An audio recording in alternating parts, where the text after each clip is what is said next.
and chatting to each other, and please use the question and answer box if you have any specific questions about the speaking test. Okay, so let's look at IELTS speaking then. So what we're going to be looking at today is, first of all, some myths about the speaking test, and indeed some facts about the speaking test. Also, we'll be covering the assessment criteria for the speaking test and thinking briefly about some common mistakes. So that's what we're going to be looking at today in this speaking test session. But first of all, let me ask you about the speaking test format. So a quick test of your speaking test format knowledge. Okay, so 2 questions about part 1. Let's begin with part 1. And again, please type your answers in the chat box and Rubina will report back. Hello, Rubina, are you there? Yes, I'm very much. Did you have a nice break? Oh, yes, I did. Oh, good. Have you got yourself a nice warm drink? Yes, I had my tea. Jolly good. Okay. What we're going to be getting in the chat box now is, first of all, speaking test format, part 1. Can you tell me what happens in part 1 and how many minutes it is? Type your answers in the chat box now. So maybe 1 word or 2 words and a number. What happens in part 1 and how long is it? Type your answers now, please. All right, so everybody says 4 to 5 minutes and introduction. Yeah, absolutely. Very good. 4 to 5 minutes long, and it's 2 things, in fact. It's an introduction where the examiner says a number of administrative things and also says hello and checks the test taker's ID, things like that. And then part 1 proper is an interview. I think that's the best way to describe it. So an introduction and an interview. What about part 2? Again, 1 or 2 words to describe it, and how many minutes does it last for? In the chat box, please. What do you know about part 2? Okay, so they said cue card and 2 minutes, cue card and 3 minutes. Okay.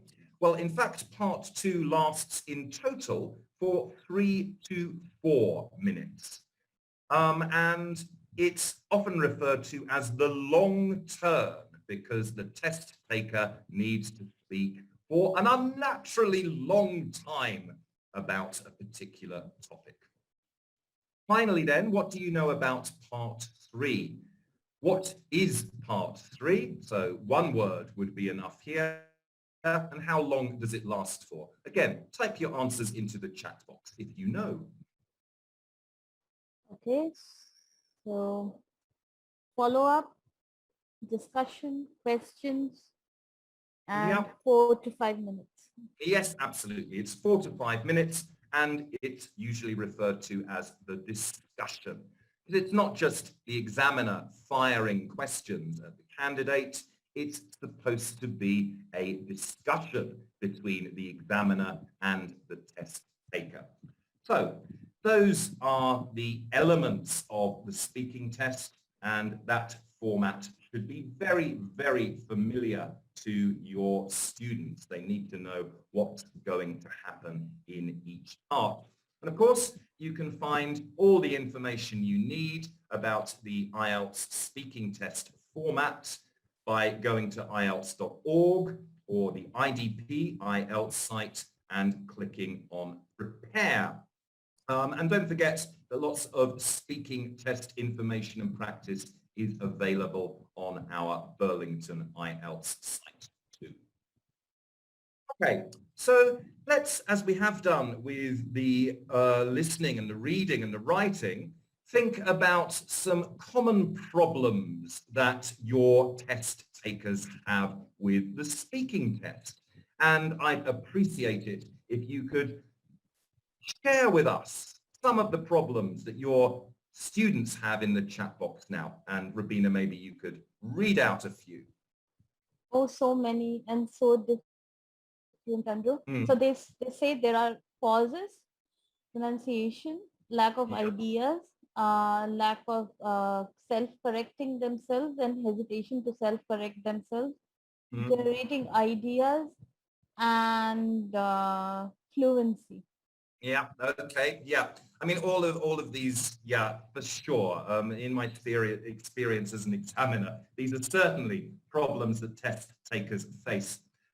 Just as I spoke about earlier in terms of the writing, in terms of ideas, well, of course, it's a speaking test, so they've got to have something to say.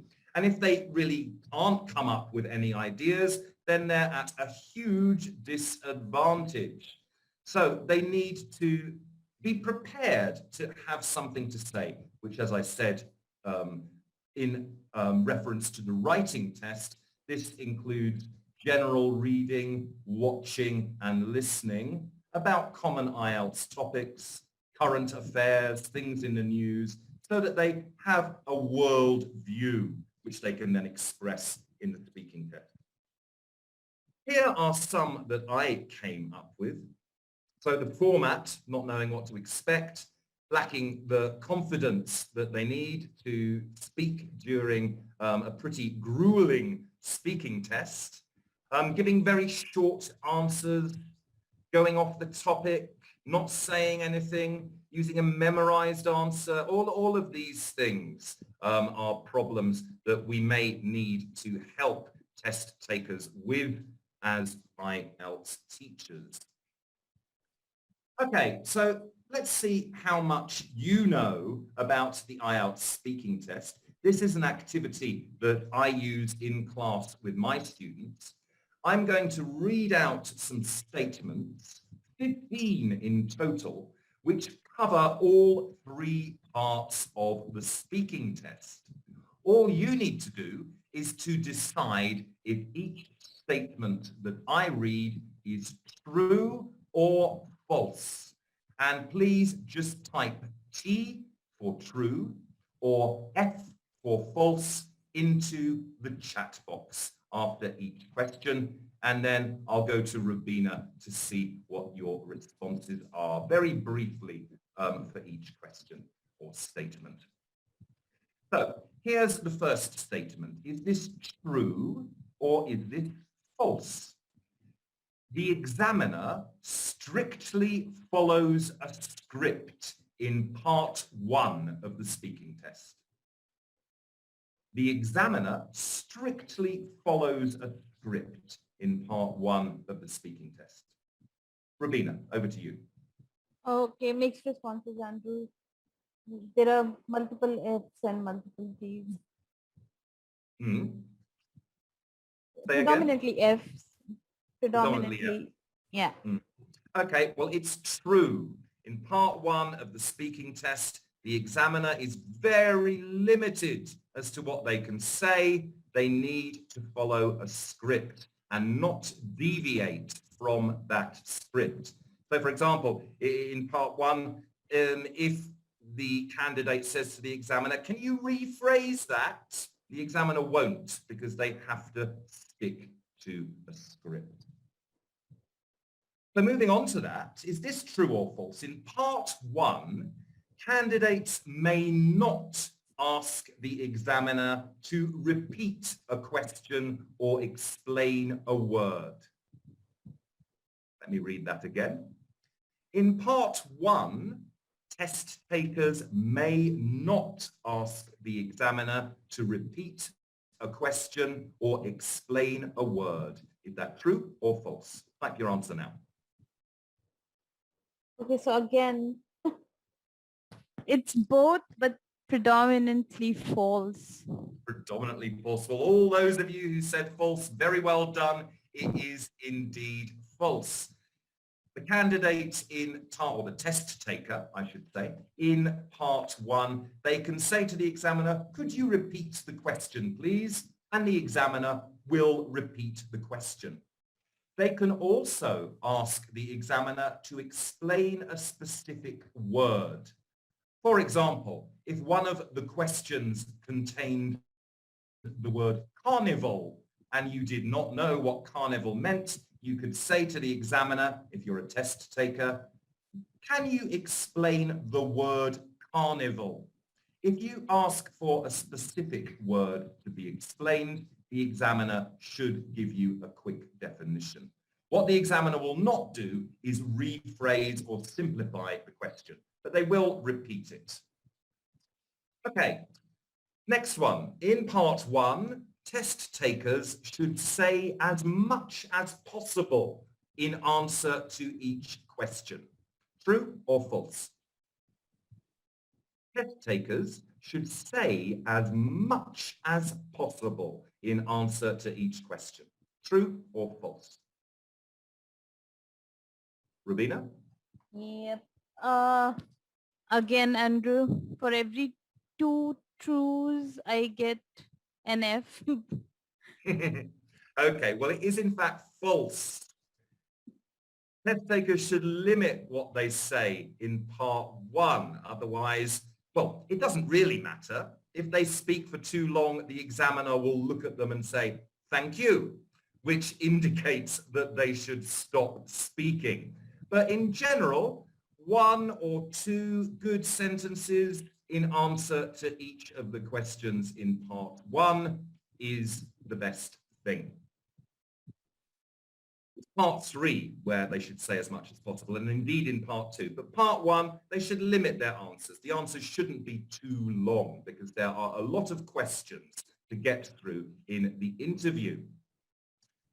Okay, next then, in part 1, if the examiner asks why, then the test taker should say more, extend their response. True or false? In part 1, if the examiner asks why, then the test taker should say some more. Is that true or false? Unanimously true. Yeah, it is true. Now, if a test taker gives a really short answer in part 1, just a few words, the examiner is likely to say, why? Or maybe, why not? And that's the only option they have because they're sticking to a script. But if you do hear the examiner say why or why not, this should indicate that you have not, or the test taker has not given a full enough answer and the examiner requires a bit more. Remember, the examiner is trying to make sure that this interview is not less than 4 minutes and not more than 5 minutes. So they need to ensure that the test taker says enough to fill the time. Okay, finally, last question about part 1. Again, is this true or false? In part 1, the examiner usually asks 2 sets of questions. True or false? In part 1, the examiner usually asks 2 sets of questions. Rubina? Mostly true with a few false. It's actually false. The examiner asks 3 sets of questions. The first set will usually, well, in fact, always be about either where you live or what you do. Those are the lead-in questions, if you like. And then the examiner will ask 2 more sets of questions about a range of everyday topics. Could be about anything, but it's going to be something ordinary and everyday and quite concrete. Part 1 is the most concrete and straightforward part of the speaking test. Okay, moving on to part 2, which of course is the long term. So let's think about the long term. Again, these questions, all you need to do is say if they're true or false. In part 2, if the candidate doesn't know anything about the topic, they can ask the examiner for another or a different cue card or topic. If the candidate or the test taker doesn't know anything thing about the topic, they can ask the examiner for a different one. True or false? Rubina? Everyone says false. Yes, it is false. Well, I suppose it's not really false. They can ask, but they will not get. All of the topics that are chosen for part 2 are general topics that require no specific knowledge. So you need to train your test takers in techniques for having something to say about topics they feel they don't know anything about. By looking at the bullet points on the cue card, this can really help test takers to think of something to say. So yes, they can't change their topic. They get what they're given. Hopefully, well, definitely all of the IELTS topics are of general interest, nothing specialized. Okay, next one. In part 2, test takers must write notes before they speak, and these notes will be assessed by the examiner. True or false? In part 2, test takers must write notes before they speak, and these notes will be assessed by the examiner. True or false? Everyone says false. Andrew? It is false. Excellent. Well done, all of you. Yes, they can write notes. It's a good idea to write notes. It's very helpful to write notes, but they don't have to, and the examiner doesn't look at the notes at all. Next one then. In part 2, candidates may not look at their notes or the cue card while they are speaking. In part 2, candidates may not look at their notes or the cue card while they are speaking. Is that true or false, Rubina? False. Everybody is saying false. Excellent. Yes, it's completely false. Candidates or test takers should look at the cue card and their notes while they're speaking to make sure that what they say is organized and coherent. Okay. Next one. This came up before. Hopefully this will answer any doubts you have. In part 2, if candidates use a lot of idioms, they'll get a good score. Is that true or false? In part 2, if candidates use a lot of idioms, they'll get a good score. Everyone's saying false. With yes. Yeah, with a few of them saying that it's true. Yeah. Well, it's good to use idioms in the speaking test, but they need to be used appropriately.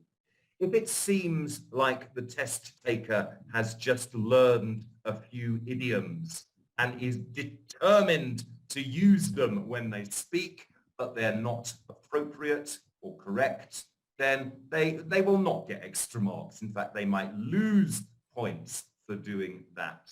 But yeah, if you're going to use idioms and the test taker can use them appropriately and accurately, then the speaking test is the place to use them because the examiner is looking at your spoken English, and idioms are a feature of spoken English. Idioms, phrasal verbs, those types of things.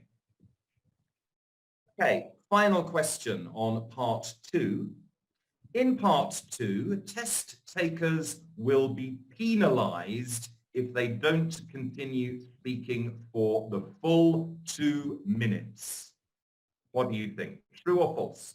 In part 2, test takers will be penalized if they don't continue speaking for the full 2 minutes.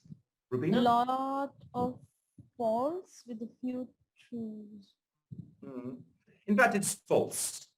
The instruction that the test taker is given by the examiner is, I want you to speak about this topic for 1 to 2 minutes. So test takers should be aiming for 2 minutes, but if they stop after 1 minute 40 seconds, 1 minute 45 seconds, and they've given a full answer which covers all of the things on their cue card, then that's enough. If the speaker, the test taker, speaks for a minute or a minute and 5 seconds, then the examiner will encourage the speaker to say some more. The speaker won't be penalized, the test taker rather will not be penalized, provided they immediately start speaking again. You don't want a long pause in the middle. But if the test taker stops after 1 minute and the examiner says, "Can you say some more?" and then the test taker immediately continues, they won't be penalized. I always advise my students to try and keep talking until they are told to stop, which is 2 minutes. So I think that the test takers should be aiming for 2 minutes, and you as teachers should be training them to keep going for 2 minutes. And of course, the note-taking skills, the thinking of something to say, are very important in order for that to happen. Finally then, moving on to part 3. We've got 5 true-false statements about part 3. Here is the first one. In part 3, candidates should avoid speaking too much about themselves and their daily life, and their responses should be more global or abstract. Let me say that again. In part 3, test takers should avoid talking about themselves and their daily lives too much. They should try to give answers which are more global or abstract. Is that true or false? They said true before you finished a sentence, Andrew. Okay, yes, it is indeed true. Remember, part 3 is supposed to be a discussion. This is where they can really get into the topic. And it's not just like interview questions, question, answer. A good examiner will get involved in a discussion with the candidate, the test taker. And the follow-up questions that the examiner asks will be based on the responses that the test taker gives. So it's a real opportunity to show off your grammar, vocabulary, fluency, coherence, all of those things in part 3. I would say it's the most important part of the speaking test in terms of assessment. Okay, next then, is this true or false? The questions in part 3, the starter questions that the examiner uses, get more difficult and abstract as they go along. So the questions get more difficult as they go along. Is that true or false? Rubina? So many say false, a very few exceptions say true. It is true. The first questions that the examiner asks in part 3 will be quite straightforward. However, if the test taker performs very well during those first questions, the examiner will start to ask more complex and cognitively difficult questions to really try and test the test taker, to challenge them and see how much they can produce. So yes, part 3 questions get progressively more difficult. Okay, next one. In part 3, there is no fixed script for the examiner to follow. Is that true or false? In part 3, there is no fixed script for the examiner to follow. True or false? Rubina? Everyone says true this time. Yes, it's true. It's not a rigid script. It's a partial script. The examiners are provided with question prompts. They then make an initial question and are supposed to ask follow-up questions based on the test taker's responses. So it's guidelines for the examiners in part 3 rather than a strict script in part 1. Indeed, in part 3, this is the only part of the speaking test where the examiner has some flexibility. In part 3, if a test taker says, oh, could you rephrase that question, the examiner should rephrase it. They do have some flexibility in terms of what they say in part 3, but not in parts 1 and 2. Okay, so that's the end of our true and false questions. We missed out the last one for part 3, but I just spoke about it, so we won't look at the last one. So hopefully that has dispelled some myths that there might have been around about what happens in the speaking test. And again, these are the things that your students need to know about in terms of what to expect. Because if they know exactly what to expect on test day, they will feel much more confident. Okay, for the next part of the webinar, I'm going to be referring to the public band descriptors for speaking, which you can find in the IELTS guide for teachers in the back pages. So if you have access to that, that'll be great, because I'm going to ask you to think about those band descriptors in some of the activities that follow in this speaking webinar. If you don't have access to that, have a look at this. In fact, let me share that with you in case you need it. I'll put this in the chat now. You can find the speaking band descriptors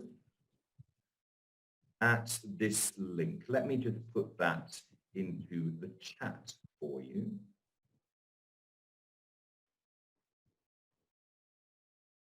Just a moment.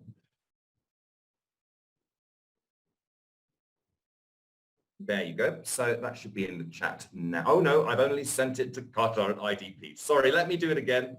I need to send it to everyone. There you go. So you can find the speaking band descriptors at that link as well. And I'm going to be asking you to refer to them in this next part of our session. So let's go back to the PowerPoint. Okay, so here we have the assessment criteria for the speaking test. We've got fluency and coherence. That's, are you able to continue speaking? And does what you say make sense? That's what the examiner is looking at here.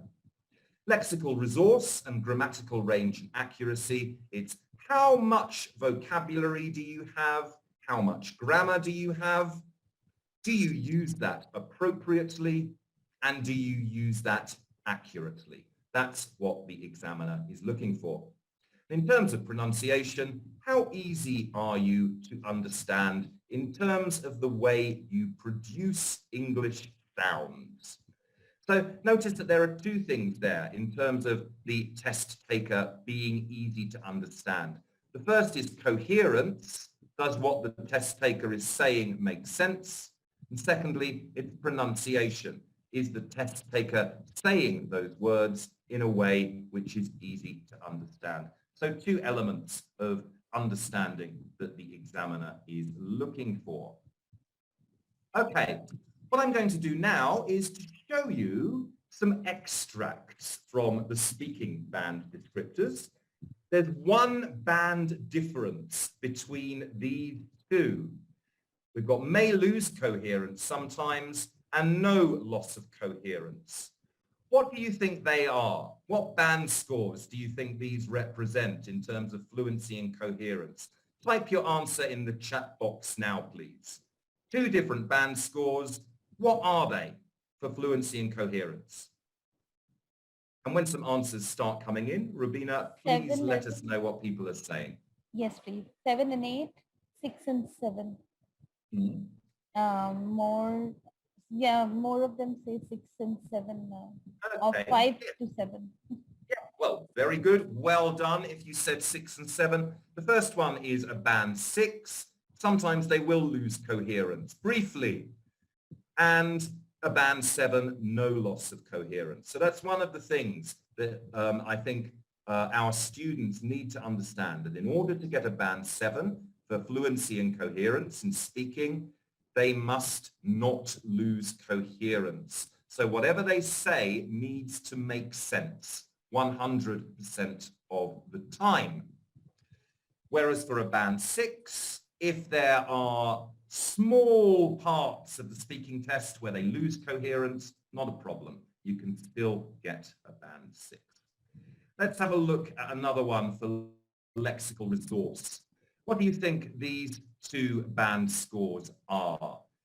Uses some less common vocabulary and uses less common vocabulary skillfully. What band scores are they referring to? Type your answers into the chat box now, please. Okay, 7 and 8, 5 and 6. Some say 7 to 9, but yeah, most of them say 7 and 8. Okay. Well done to all of you who said 7 and 8. Uses some less common vocabulary is a band 7. But if you use that uncommon vocabulary skillfully and you use a big range of it, then that's an 8. And I think that's the difference between a 7 and an 8 in terms of lexical resource, in terms of vocabulary. A band 7, they've got a bit of good high-level vocabulary, but they don't always use it 100% accurately, whereas a band 8 has got a lot of vocabulary and they use it quite flexibly and skillfully. Okay, moving on to grammatical range and accuracy. Which two band scores are represented here, do you think? Do let me know what people are saying, Rubina. Sure. So 5 and 7, 6 and 7. So 6 and 7 seems to be the most popular one. Okay. Well, in fact, it's 5 and 6. And this is the major difference between a 5 and a 6. A band 5 will only use quite a limited range, maybe quite a repetitive range of grammatical structures. And if they try to use a more difficult one or a more complex one, then they'll make lots of mistakes. Whereas a band 6 for grammatical range and accuracy, they'll use simple structures and they'll try to use complex structures. So there'll be a good mixture.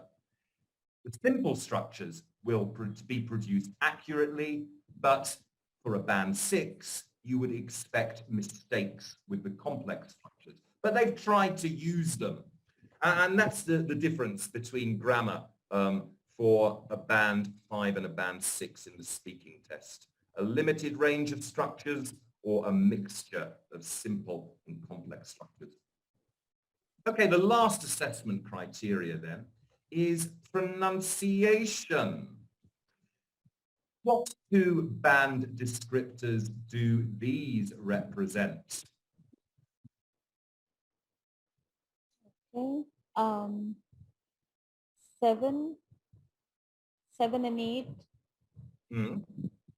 Between 7 and 8, I think. That seems okay, thank you, Rubina. Well, in fact, this is a 6 and a 7 or an 8. Can generally be understood throughout is describing a band 6. So maybe occasionally you don't quite catch, or the examiner doesn't quite catch what they're saying, but in general, it's fine. You can understand them. Their pronunciation does not interfere with meaning coming through. Whereas for a band 7 and a band 8, the test taker will be easy to understand throughout. The examiner will not need to make any effort of concentration or interpretation to understand what the test taker is saying. Okay, so we've had a look at some of the differences between those assessment criteria for the band scores.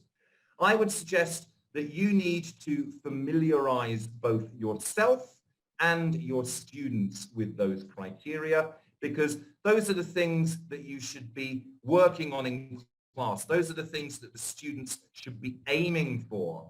If they're currently around a band 6, they need to know what they're aiming for in order to get to a band 7. And the best place to look for developing those learning objectives are the band descriptors. What you then need to do is to decide what classroom activities are going to help them to make that progress. For the band descriptors, for the speaking and the writing tests as well, should really form the absolute basis and bedrock of your classroom teaching. And that's why it's important for all of us IELTS teachers to understand them very thoroughly. Again, you can get more information about the band descriptors on the IDP IELTS and the IELTS.org websites. Okay, what I'm going to do for the next part of this session is I'm going to play you some sample interviews. Maybe we'll have time for 2 or even 3. And I'd like you to refer to those public band descriptors, either in the IELTS for Teachers booklet, which hopefully you've got access to, or if not, from that web link that I put in the chat. We're going to listen to some sample interviews. As you're listening, I'd like you to think about some of the questions on the screen and maybe make a few notes. When we've heard each of the interviews or extracts from the interviews, I'm going to ask you to have a think about what band score the test taker achieved, and then we'll discuss it briefly. As you can see, there are 4 sets of questions here on the screen. The first set refers to fluency and coherence. The second set refers to lexical resource. The third set refers to grammatical range and accuracy. And the last set refers to pronunciation. And these are the questions that examiners are asking themselves in their minds as they are listening to the test taker during the speaking test. So these are questions that you as IELTS teachers can usefully ask yourself so that you can talk to your students about what their problems are, what things they need to work on, and what they need to do in order to make progress. Okay, so I'll leave these questions on the screen while I am playing the audio. Give me one moment, please, everyone, while I locate the audio.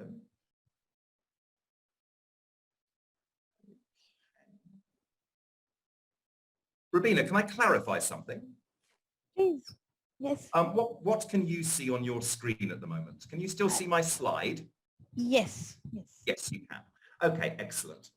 Okay, so here is the first audio clip. Your task is to have a look at these questions and to consider what band score you think this candidate may have been awarded.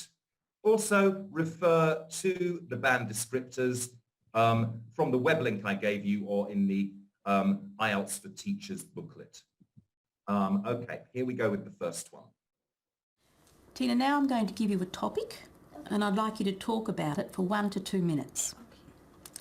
Before you talk, you will have 1 minute to think about what you're going to say. Okay. You can make some notes if you wish. Do you understand? Yep. Here's some paper and pencil for making notes. And here's your topic. I'd like you to describe an interest or hobby that you enjoy. All right, Tina? Yep. Remember, you have 1 to 2 minutes for this, so don't worry if I stop you. I'll tell you when the time is up. Okay. Can you start speaking now, please? Okay. My interest or hobby that I enjoy is shopping and picnics to spend time with my family or friends, or especially I want to do volunteers for shopping. I think when I feel stressed out, I can shopping, I can relax with to buy a new clothes for me in the special days, and in picnic I think picnic and travel, I think I can widen my knowledge as well as I can make more friends from many countries, and especially if I travel with my friend or my family, I can spend time to understand them, and for me the more important is do volunteer, because I love actually I love the people, so I want to spend time to help them to overcome or try to get over the problem. So I often, before when I live in Vietnam, I often go to the church and or some association, and I often ask my friend to contribute and give a hand to help the poor people or the old people, because I think the old people also it look like my grandparents, so I want to look care for them. Yes. Okay, so you heard Tina there. Taking into consideration the band descriptors and the questions on screen, I'd like you to have a think about what band score Tina was likely to get overall.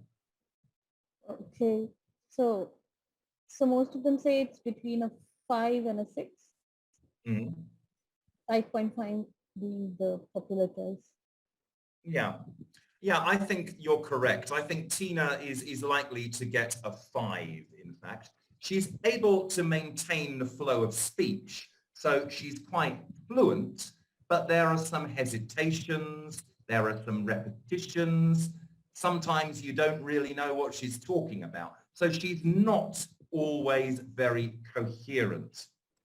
And I think that limits it to a 5 for fluency and coherence. Because although she goes on, she hesitates a lot, she repeats herself a lot, and sometimes you don't really know what she's talking about.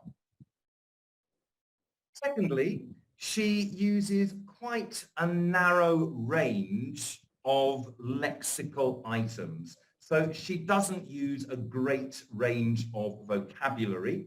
I think, again, there's lots of repetition of vocabulary, especially when she's talking about her family.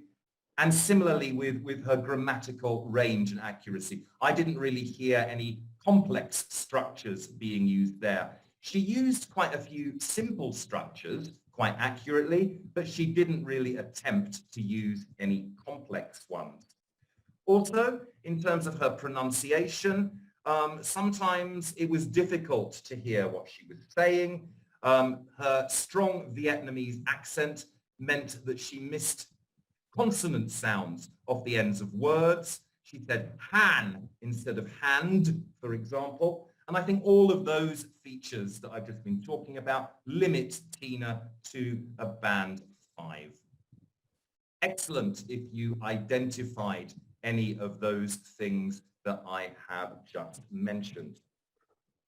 Okay, let's have a listen to one more.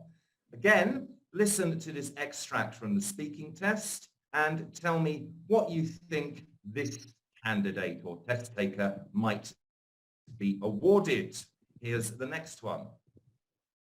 Now, we've been talking about a well-known person who you like or admire, and I'd like to discuss with you one or two more general questions related to this. Let's consider, first of all, being in the public eye. Famous people are watched by everybody. What are the advantages and disadvantages of that?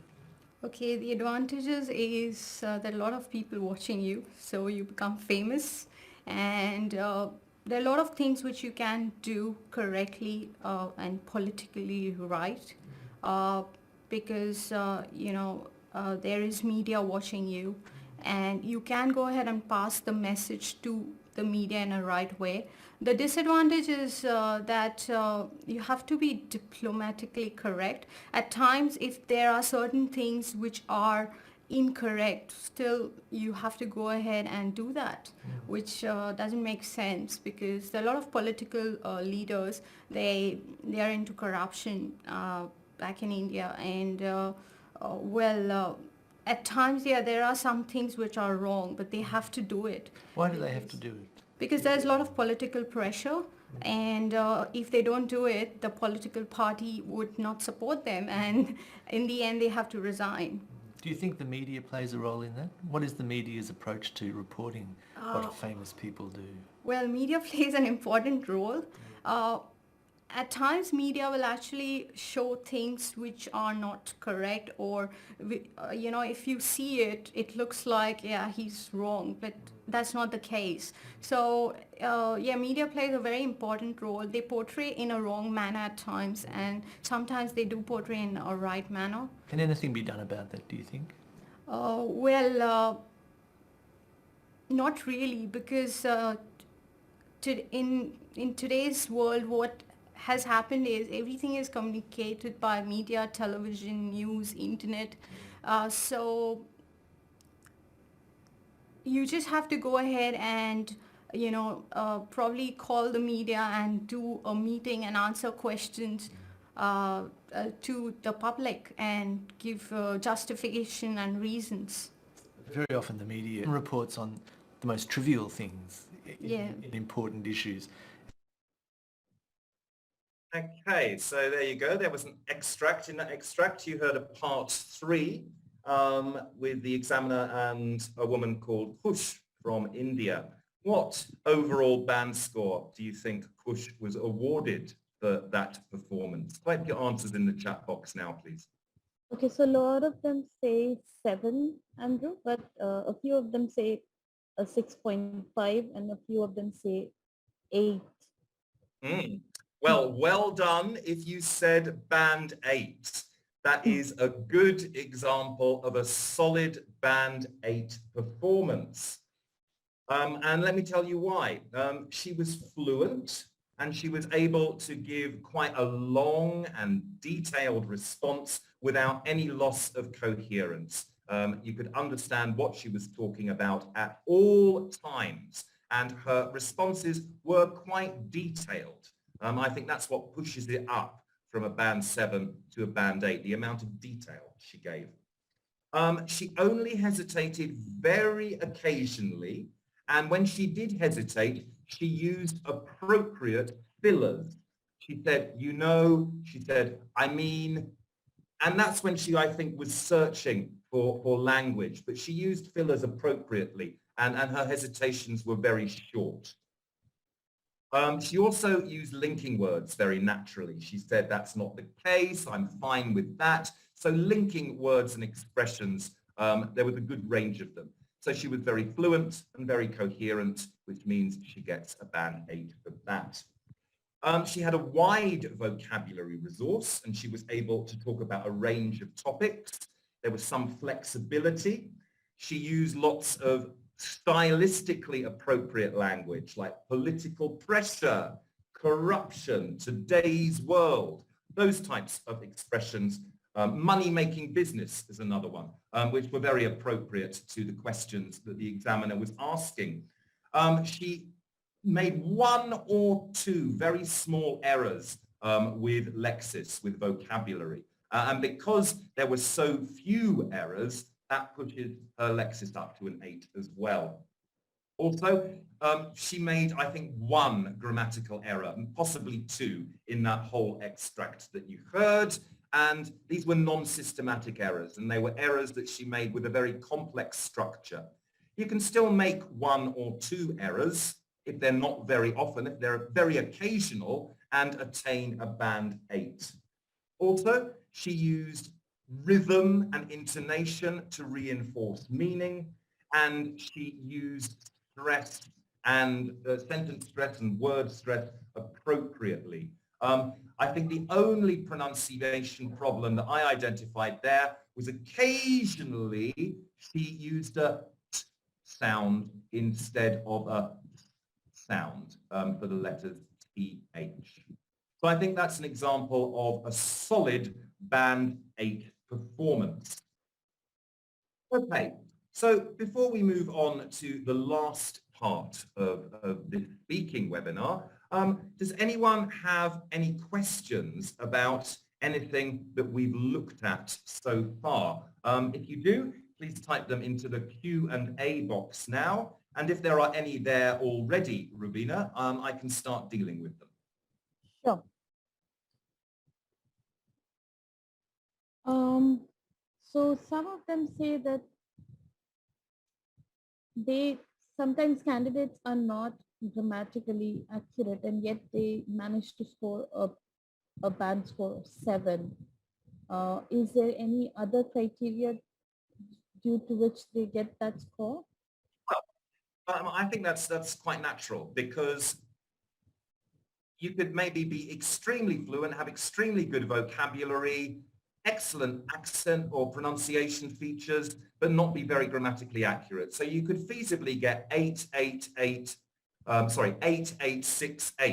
as a combination of band scores. So 8 for fluency and coherence, 8 for lexis, 6 for grammar, and 8 for pronunciation. So it's quite possible to get a band score of 7 or 8, even if your grammar is not so good.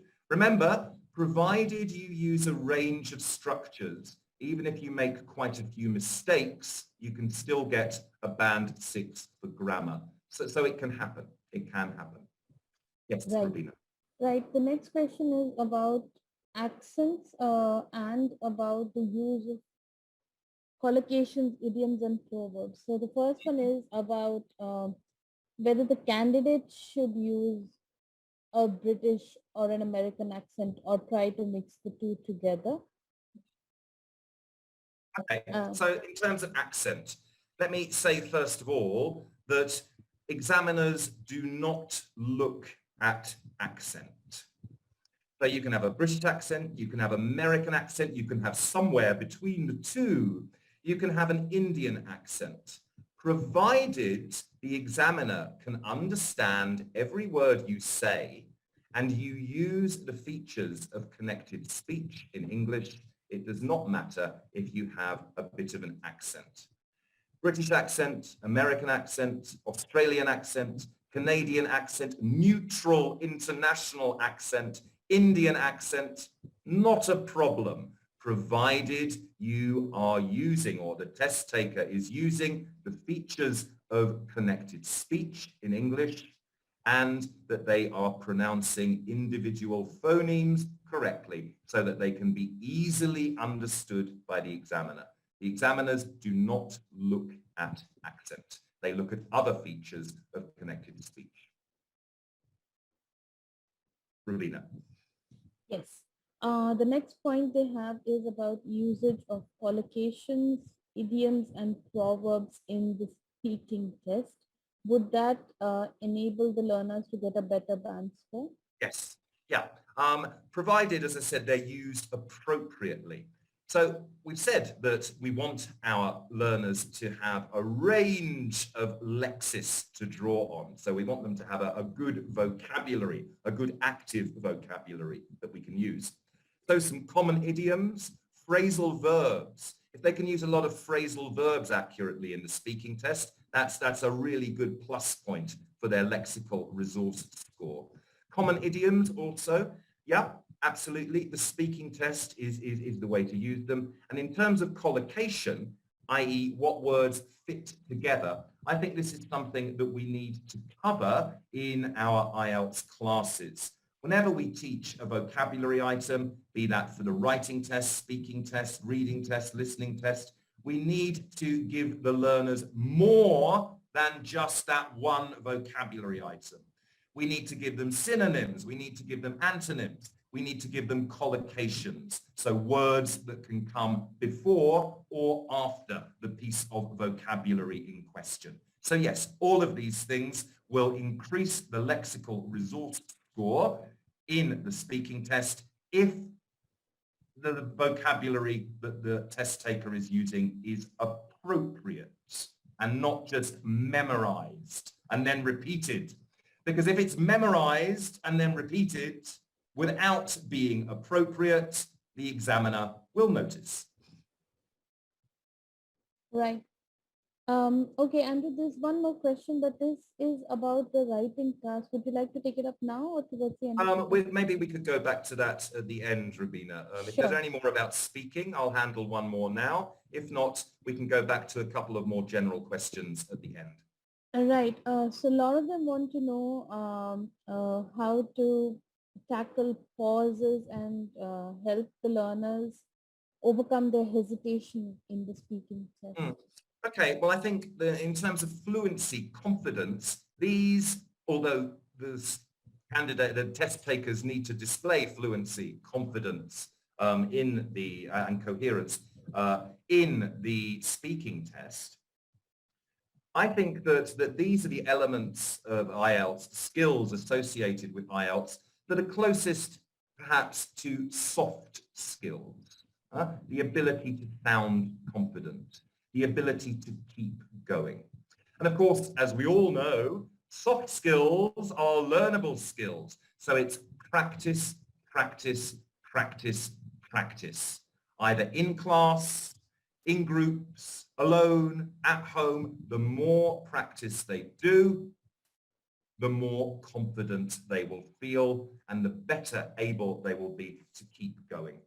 So it's all about practice. Those are definitely learnable skills. Much easier to learn and get better with soft skills than it is with something like grammar, for example. So practice, practice, practice.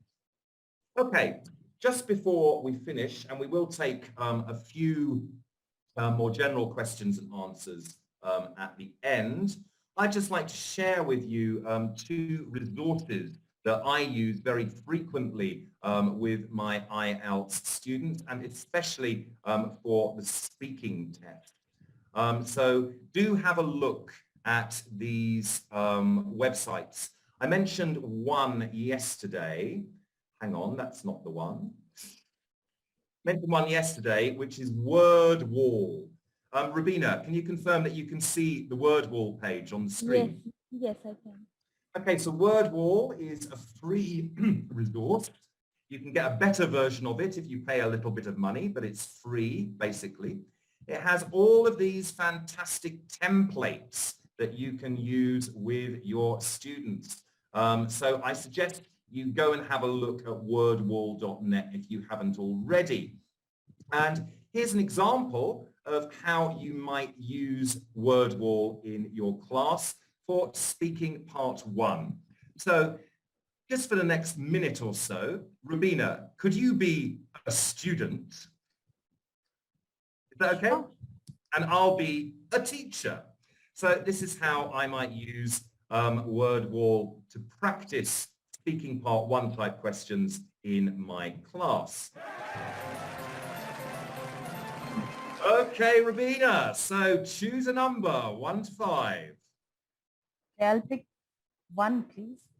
Number 1. Okay, so you need to answer the question behind box number 1 in 2 sentences. Here you go.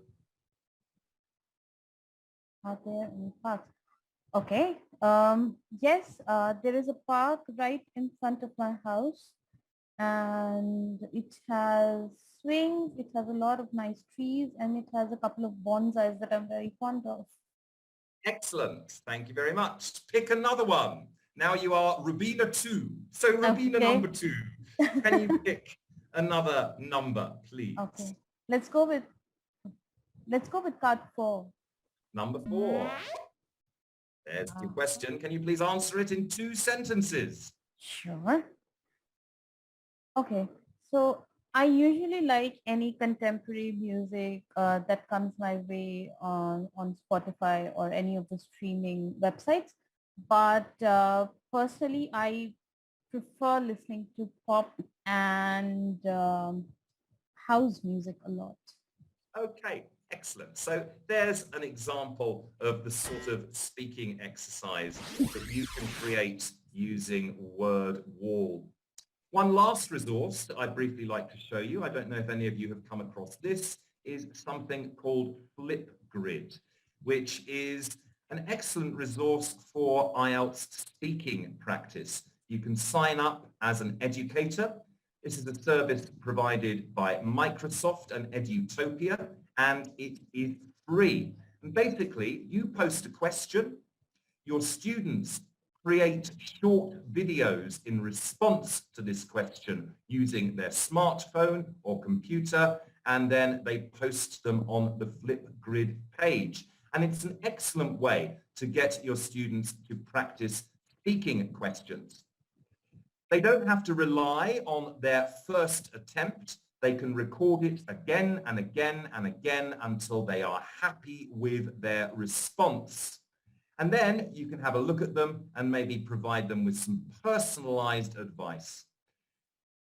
Have a look at the flipgrid.com site. There are step-by-step guides with videos for educators, which will tell you exactly how to use it and what you can do with it. There's lots of free material available also, so do have a look. It is completely free. Here's an example of how I've used it for IELTS.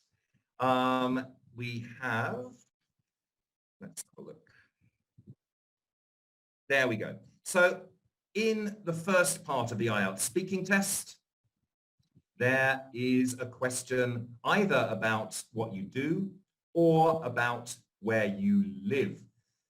And here's one very common question. Do you think you will move home in the near future? Will you change the place where you are living to another place? Will you move home?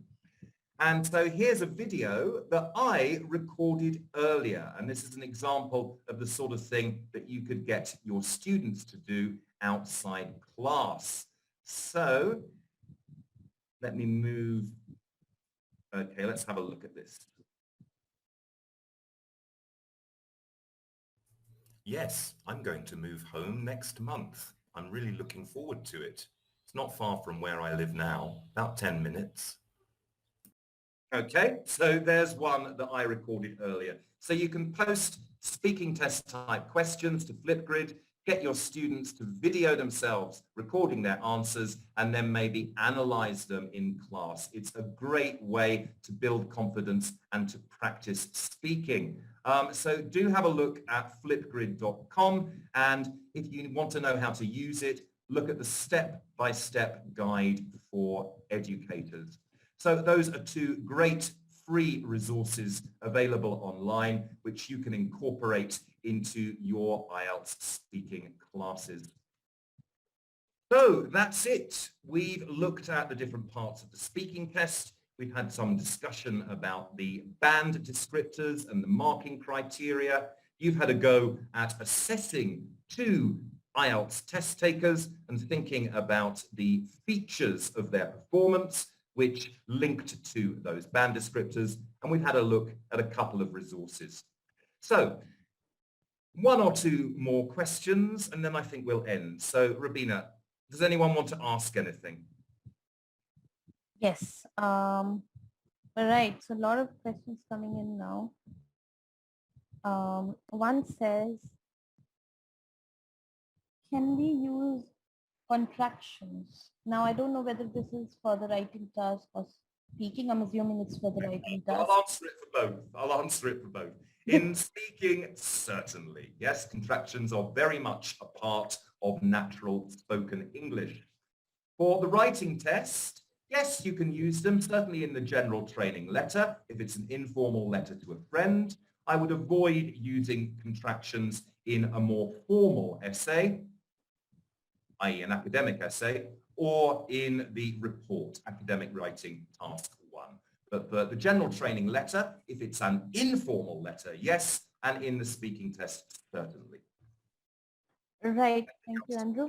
The next question is, someone wants to know if a candidate does not know the topic that is presented in the cue card, can he or she request for another card or to speak on another topic? Or what should they do about it? Well, he or she can request another topic, but the examiner will say no. One strategy that I've seen learners use when they clearly don't know anything about the topic, which can be quite successful, is to talk about everything they don't know about the topic. say, for example, it's about history, the history of your town. You might sort of start saying, I don't know anything about the history of my town. I'm not interested in history. When I was at school studying history, I could never remember any dates, etc., etc., etc. The important thing is to have something to say that's connected to the topic, whatever that may be. Okay, time for one more, Rabina, then I think we're going to wind things up. Okay, I'll try to. Or maybe one or two more if there are hundreds of them. Thank you. All right. So this is again, this is the question that we have parked for later. This is for writing. Mhm. So it's about the academic task 1. Yeah. They would like to know if they can just write about the information that they'll get in the first glance itself, or do they need to read the data or interpret it carefully? And the second question is again about writing. It says, could you please explain a little bit about the round off point that you'd mentioned while talking about the writing task? Okay, so yes, they do need to select the most important data. Remember, we looked at a quick exercise where you show them the graph or the chart or the data, and they need to circle or make a cross or a mark with their pencil on the data that they're going to use. Remember, the instruction is select the most important data. So being able to select data is one of the things that test takers are assessed on. So it's important that they select not too much data and not the really insignificant data, but the important data. That's a key criteria for the task achievement band score. Right. Second point, which was rounding off. Now, this might help to push the band score up a little bit on task achievement, and it's something that candidates or test takers should only really do if they have time. And this is just one sentence saying, so to sum up, the number of people going on holiday has risen over the period. So it just might be a paraphrase of what you wrote in the overview, or one little bit of that overview. That just helps to round off the report, but it isn't strictly necessary, even to get a band 7 or a band 8. It's just if the test taker has time. Right. Okay, Andrew, and one last question around. Last one. Yep, I promise. The last question is around speaking. Now, what they want to ask is, a lot of time candidates take pauses and, go, between sentences, and that buys them a little time to sort of string those ideas. Does that contribute to a negative marking, or does it in any way impact the band score? Not necessarily. I mean, I think the question that you as a teacher should be asking yourself and the candidate should be asking themselves is, does it sound natural? If it sounds like a pause, I mean, one of the criteria that examiners use to assess fluency is, are there too many hesitations? And what's happening in those hesitations? The candidate is struggling to think of the words. So if it's clear that the candidate is struggling to think of what to say, then they will be marked down. But if, as in that last audio clip that I played you of the band 8, if there are few hesitations, and those hesitations are filled with things like, I mean, and other conversational fillers, then the candidate will not lose marks. So basically, to answer the question, yes, if there is a lot of hesitation and it's clear to the examiner that the candidate is struggling to think of what to say, they will be marked down on fluency and coherence. Okay, so I'm going to draw a line there because we're already 5 minutes over. Yes, please. So thank you very, very much indeed for all of your active participation, especially if you attended all 4 sessions over the last 2 days. I sincerely hope that you have something that you can take away into your classrooms, to help your test takers with the speaking, listening, reading and writing tests. I'd like to thank Rubina for all of her fabulous help monitoring the chat and the question and answers. I couldn't have done it without you, Rubina. Maybe we can do a full session on questions and answers at some point in the future where I just field your questions. We can maybe speak to IDP about that. Speaking of whom, thank you, IDP, for giving us this fabulous forum to reach out to your partners. That's all I've got to say. Have a very good evening. Thanks for being here today. Namaste and thank you. Over to you, Qatar.